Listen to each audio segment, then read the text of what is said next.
Hello and welcome to Education Corner. I'm your host, Dustin Latimer. We're highlighting local school districts, showing off some of the unique programs, classes, and clubs that makes them, well, them. It's the stories you don't see and the things you may not know unless you're part of it. We're kicking things off at Carl Junction, home of the Bulldogs. And at the elementary level, preparing young ones to start school can be a challenge, especially when kids are overall less active. But a pair of therapists are hoping their new plan will help children with an increasing number of developmental deficiencies. Nice, and now the A. It may seem basic, but this exercise and others like it go a long way to help with developmental deficiencies. We've been going into regular education settings in preschool and K-1, and more students aren't able to do things that were kind of benchmarks prior. Triggers, and now the majority of students can't do them. We found really that kids are globally less ready for school, and one of those places is in motor and in core and in weight bearing, and that is completely correlated to just less playing time, less being outside, what we call container babies, more bumbos and swings and car seats and less moving from a really early age, right? So more movement that kids are lacking now, playing outside, climbing, pushing, pulling, riding bikes, all that stuff that we really are seeing less of, and that directly impacts their strength at school. And when their hands are weak, their handwriting is poor. When their core is weak, they're squirmy on the floor. Their posture isn't as what they don't sit as well during class time, right? So it absolutely directly impacts all kids. A number of core building exercises were recently presented to elementary school teachers at Carl Junction. Exercises that therapists say, if implemented into daily curriculum, will help put young ones on a track for success. We called this Hit the Floor for your core, calm, coordination, and control. And basically these are exercises that teachers can incorporate throughout their day with their students, maybe 1 or 2 minutes, several times a day, transition times between classes, or going to and from specials or the lunchroom, or waiting in line to use the bathroom, or coming in from recess. And you can do crab holds or crab walks or push-ups or planks or just anything that you see on that poster. Ever since teachers have adopted the exercise recommendations, students have been hitting the floor. It's exciting for Heather and I to see, because we've been walking through the halls and we see teachers having kids do push-ups on the wall, or they're doing the static holds, pushing themselves up off the floor, or they're practicing their handwriting on a vertical surface, which was something Heather taught them to do. So they seem very excited about it, and they loved learning that there was something additional that they could do that was easy to help their kids. It not only helps with core strength building, it's creating a positive environment for learning. When these kids do these exercises, it also can help with coordination and calming. So when kids play outside, or they're in fitness, or they're crazy in the lunchroom and they kind of get revved up, a lot of the weight bearing exercises and the core exercises and what we call heavy work or proprioceptive work is calming. And so a lot of these kids can sit back down and maybe be a little bit more calm and focused to get back to work after recess or an activity. And posters like these act as a reminder. The goal is also we have to be consistent. So that's why we put the posters up. That's why we did the education and the awareness. And we're just here to help support the teachers to implement this into their daily routines with their students. One program at Carl Junction Schools is designed to provide a new and challenging learning experience that is not ordinarily included in the regular classroom. I was able to get in on a unique learning experience that gave students a chance to branch out. Hey guys, you mind if I join you? Is that okay? Yeah. Okay. Grab a color. Grab a color. All right, which one should I get? I'm joining a group of first grade students for the latest STEM challenge. STEM is science, technology, engineering, art, and mathematics, and it is the blending of those things to help kids explore the world around them and the pieces of how all those things fit together. You know, we often teach things in little pockets, and it's so much better when they see that they, you know, in the real world, everything mixes together. So allowing them that time to explore the world through those different lenses is a great thing for the kids. For this STEM challenge, the first graders and I are tasked with bringing out the details of various leaves. Am I doing this right? Through coloring and painting, we're able to see how leaves grow. Sometimes it's hard for kids to see very abstract thoughts. So when we can bring them down and break them down into small little pieces and then give them something tangible that they can use with that, it sticks with them. So these kids will still be talking about this. I mean, we've taught them bioluminescence. By kindergarten and first grade, they can say the word and they can tell you what it means. So it's not that it's too big for them, it's just the avenue that we take to get there. The instructions were to use just 2 colors of paint. My peers were better listeners because I used 3. You can only use 2? I can only use 2. Oh, I didn't listen. You have to follow the instructions. I didn't follow the instructions. But, like my fellow first graders, I got a passing grade. Through this STEM challenge, we all got a different way to look at nature. So much of our kids these days, they're stuck on a screen and they forget that there's a lot of things outside. So we do some robotics in here, and we do some of those things, but we also do a lot of the tangible things from nature, trying to pull those pieces in even when we have those other elements in there. It allows them to just explore and create, and that ticks off a whole different section of your brain than what you get from just sitting and doing some rote memory kind of things. So that then allows them to take that further. And we do try to follow this all the way up through all of our grade levels so that they get that opportunity to continue in that exploration piece and that creativity. Students at Carl Junction are getting creative with a project on animals. We're visiting the 3rd grade where kids aren't just learning about wildlife, they're teaching others. In preparation of a semester-long project on animals, 3rd grade students at Carl Junction are getting a visit from the Missouri Department of Conservation. Our example that we do with the kids before they start doing their own research on their animal is over the American black bear. So we take them through the whole process of what it looks like as far as what research looks like and how informational pieces are put together.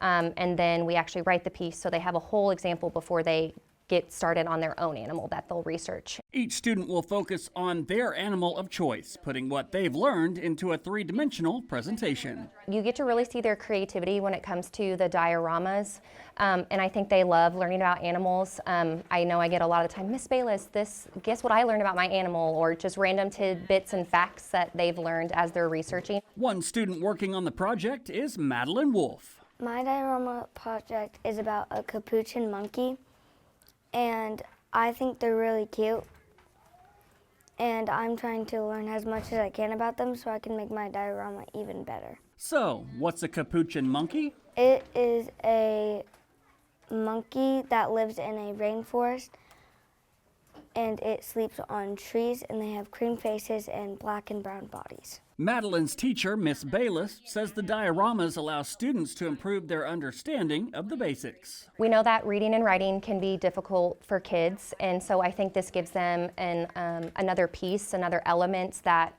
I can use to see that they are understanding the material and they are grasping all the concepts that I'm teaching them and being able to apply it.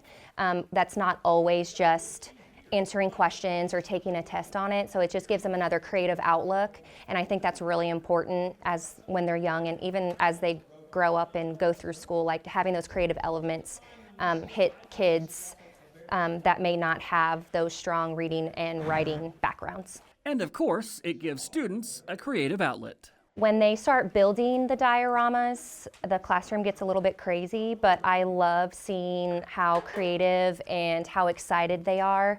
So even though my room looks like a complete tornado, after they're done working, it's really cool to see what they come up with, and I just love that creative aspect behind it for them. I'm gonna use string, cardboard, construction paper, and markers and rocks. I just think it's really important to make sure that we have creative outlets for our kids because they don't always get that opportunity, especially now with technology being in front of them basically 24/7.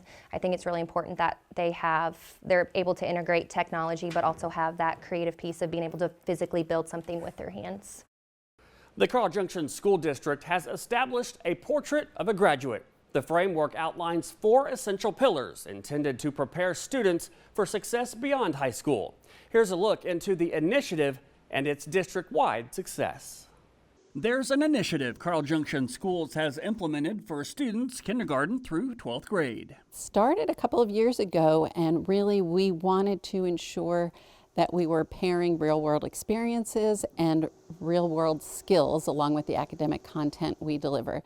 So we started by polling our community, polling our educators and our students, and it was exciting because everybody came up with the same top 4. It's called Portrait of a Graduate, a new way of life for Carl Junction Bulldogs.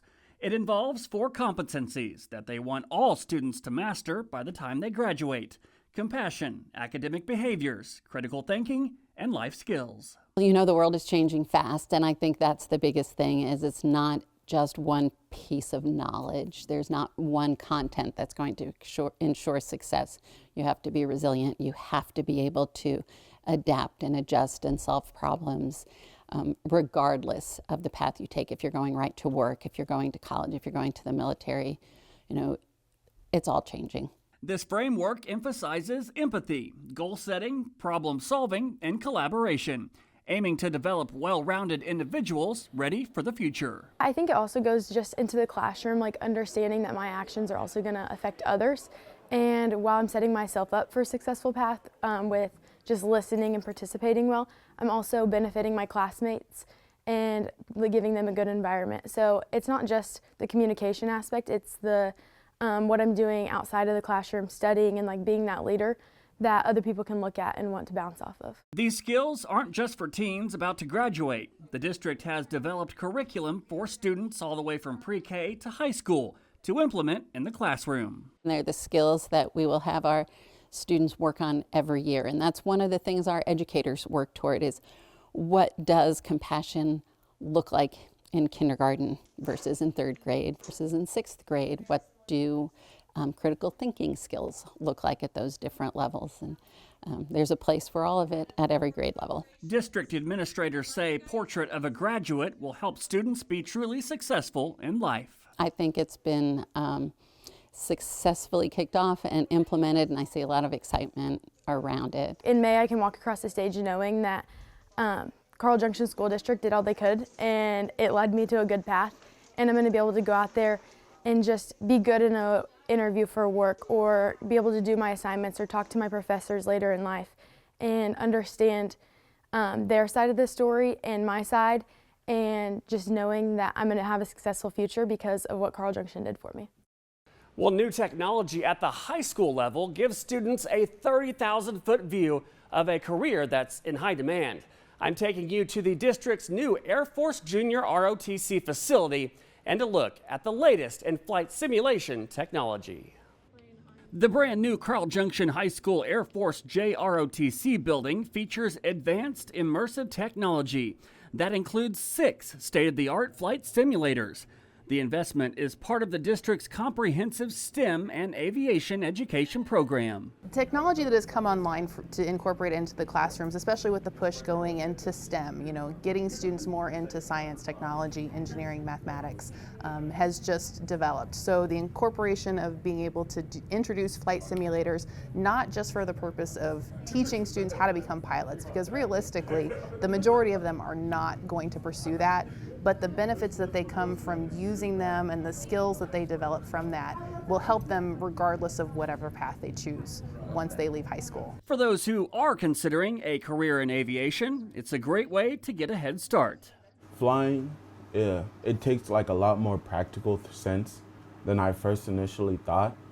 And it also, it does make me think being a pilot would be an amazing experience. For people who do want to be a pilot, they can take this as like practice.